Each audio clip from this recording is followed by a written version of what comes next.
Hello সবাইকে, আজকে গেছিলাম ৭ সমুদ্র ১৩ নদী পার করে পুজো দিতে। তো এরকমটা বলার কারণ, হ্যাঁ অবশ্যই বলবো। আজকে ছিল মনসা পুজো, তো সবাই যে যার মতন পুজো দিচ্ছে। আমরাও গেছিলাম আমাদের বাড়ির পাশে খুব বিখ্যাত একটা জায়গা খেদাইতলা বলে যে জায়গা আছে, সেখানে পুজো দিতে। আর আধ ঘন্টার হাঁটার রাস্তা, ও এখানে দেখো কতটা কাদা। এটার জন্যই বললাম যে ৭ সমুদ্র ১৩ নদী পার।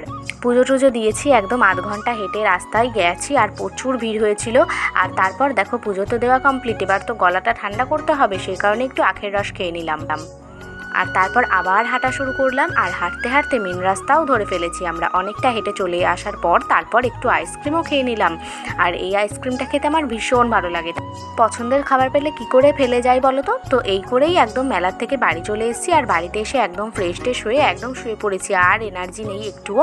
সন্ধ্যা মা করেছিল চা আর মুড়ি মেখেছিল, তো সেটাই একদম খেলাম সবাই মিলে টিভি দেখতে দেখতে। তো এইভাবেই দিনটা কাটালাম। বাই।